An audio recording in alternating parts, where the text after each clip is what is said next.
प्यारे साथियों नमस्कार, अपने यूट्यूब चैनल गुल्लू जीएस क्लासेस पर आज आप लोगों को क्लास 10th का दही वाली मंगमा चैप्टर का ऑब्जेक्टिव क्वेश्चन बताने वाला हूं, जो बिहार बोर्ड एग्जाम 2026 में देने वाले हैं उनके लिए अत्यधिक इंपॉर्टेंट होने वाला है। इस वीडियो को लास्ट तक जरूर देखिएगा। यदि चैनल को सब्सक्राइब नहीं किया तो सब्सक्राइब करके जरूर रखिएगा, जैसे कि आप सबको सभी विषय का नोट्स भी दूंगा इस चैनल पर। ठीक है, चलिए शुरू करते बिना देरी करते हुए। कह रहा है दही वाली मंगमा शीर्षक कहानी किस कहानी से ली गई है। तो दही वाली मंगमा शीर्षक कहानी किस कहानी से लिया गया है, तो कन्नड़ कहानियों से लिया गया है। किस कहानी से लिया गया है, एग्जाम में आप लोग देखने को मिल सकता है कि दही वाली मंगमा शीर्षक कहानी किस कहानी से सभार ली गई है, तो कन्नड़ कहानियों से ली गई है। ठीक, ये नंबर क्वेश्चन जरूर याद करिएगा लोग। कह रहा है औलूर के पास किसी गांव की रहने वाली निम्न में से कौन है। मतलब औलूर के पास किसी गांव की रहने वाली महिला कौन थी, तो मंगमा थी। कौन थी? मंगमा थी, दही वाली मंगमा थी। ठीक, मंगमा क्या बेचती थी, तो मंगमा दही बेचती थी। ठीक, इसको जरूर याद रखिएगा। तीसरा नंबर क्वेश्चन कह रहा है मंगमा किसके लिए मिठाई रखी थी, तो मंगमा पोते के लिए मिठाई रखी थी। किसके लिए? पोते के लिए। ऑप्शन नंबर सी नंबर है। ठीक, मंगमा किसके लिए मिठाई रखी थी? मंगमा पोते के लिए मिठाई रखी थी। ठीक, कह रहा है श्रीनिवास जी का जन्म कहाँ हुआ था, तो श्रीनिवास जी का जन्म हुआ था कोलार कर्नाटक में हुआ था। कहाँ हुआ था? कोलार कर्नाटक में हुआ था। श्रीनिवास जी का जन्म कहाँ हुआ था? कोलार कर्नाटक में हुआ था। ठीक, कह रहा है लड़का अगर कुछ उद्यम करता है तो उसे मना करने का हक मुझे नहीं है। यह कथन किसने कहा है, तो नजमा ने कहा है। नजमा ने मतलब मंगमा की बहू नजमा ने कहा है। मंगमा की बहू थी नजमा। ठीक, घर वाले के रहते एक अच्छी सारी नसीब नहीं हुई, ऐसा किसने कहा, तो मंगमा ने कहा था। किसने कहा था? मंगमा ने। ऐसा दही वाली मंगमा ने कहा था कि घर वाले के रहते एक अच्छी सारी नसीब नहीं हुई। ठीक, कर दही वाली मंगमा शीर्षक कहानी में रास्ते में क्या है, तो अमराई का कुआं है। कहा था दही वाली मंगमा शीर्षक कहानी में रास्ते में क्या था, तो अमराई का कुआं था रास्ते में। ठीक, मंगमा कहाँ की रहने वाली है।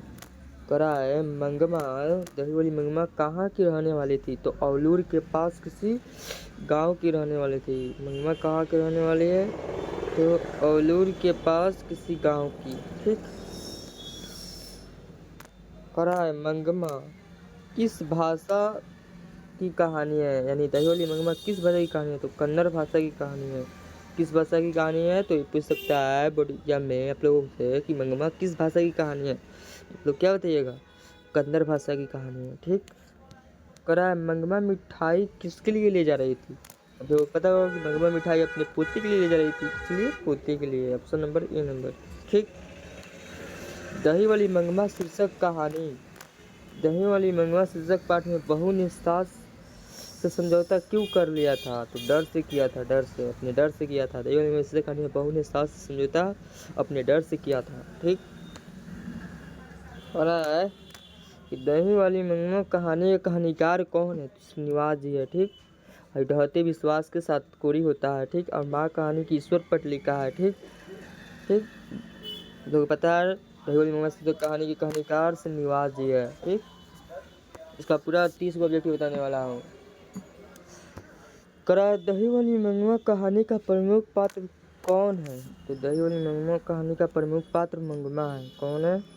मंगमा, और मंगमा की बहू का नाम नजमा था। ठीक, दही वाली मंगमा कहानी का कथावाचक कहाँ से है, मतलब दही वाली मंगमा जो कहानी लिखा है उसका कथावाचक कहाँ से है, तो बेंगलोर से है। कहाँ से है?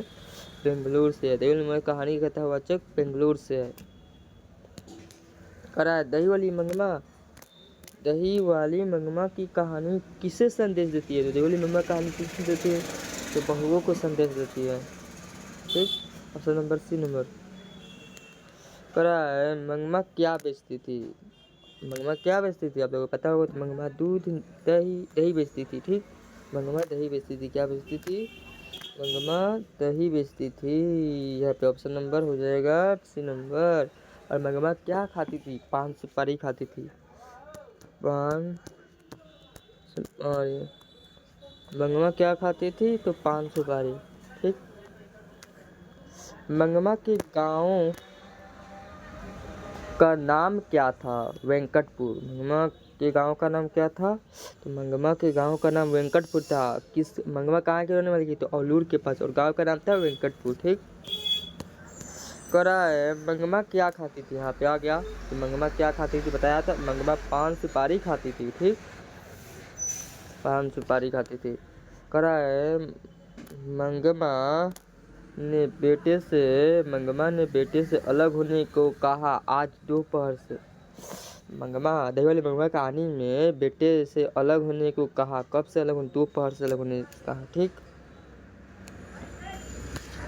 करा है मंगमा किस कपड़े की ब्लाउज पहनना चाहती थी? तो मंगमा मखमल की ब्लाउज पहनना चाहती थी। किसकी? तो मखमल की। ऑप्शन नंबर सी नंबर ध्यान रखिएगा। मंगमा किस कपड़े की ब्लाउज पहनना चाहती थी? तो मखमल की।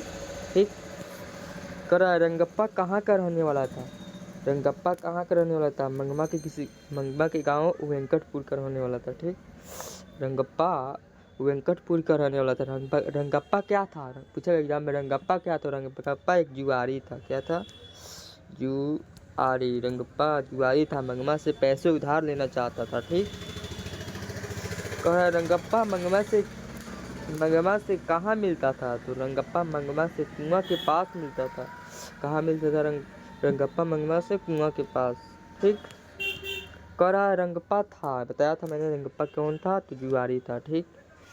पूरे चैप्टर का ऑब्जेक्टिव मैं बता रहा हूँ। ठीक। रंगप्पा जुआरी था। चैप्टर 1 जो दही वाली मंगमा है उसका पूरा ऑब्जेक्टिव है। ठीक। लेखक ने कहानी ने मगरमच्छ की उपमा किसने दिया है? लेखक ने कहानी में मगरमच्छ की उपमा किसने दिया है? यानी दही वाली मंगमा कहानी में मगरमच्छ की उपमा किसको दिया गया है? तो बहू को दिया गया है। किसको दिया गया है? तो बहू को दिया गया है। ठीक। इस बार ध्यान में रखिएगा ये सब। ठीक। करे मंगमा अपना पैसा कहाँ रखना चाहती थी? मंगमा अपना पैसा अपने माँ जी के पास रखना चाहती थी, जो जहाँ दही देती थी ना वहाँ देना चाहती थी। ठीक। श्रीनिवास जी का जन्म कब हुआ था? श्रीनिवास जी का जन्म हुआ था 6 जून 1891 ईस्वी में हुआ था। ठीक। श्रीनिवास जी का जन्म हुआ था 6 जून 1891 ईस्वी में। ठीक। करा दही वाली मंगमा कहानी किस भाषा से अनुवादित है? तो कन्नड़ भाषा से नहीं, कन्नड़ भाषा की। दही वाली मंगमा कहानी किस भाषा से अनुवादित? दही वाली मंगमा जो कन्नड़ भाषा में है उसका अनुवाद किया गया हिंदी भाषा में। ठीक। किससे अनुवादित है? तो कन्नड़ से अनुवादित है। ठीक। मंगमा से कौन कर्ज मांग रहा था? मंगमा से कर्ज कौन मांग रहा था? तो रंगप्पा मांग रहा था। एक जुआरी था जो वेंकटपुर की रहने वाला था। ठीक। मंगमा की बहू का नाम क्या था? तो मंगमा की बहू का नाम था नजमा।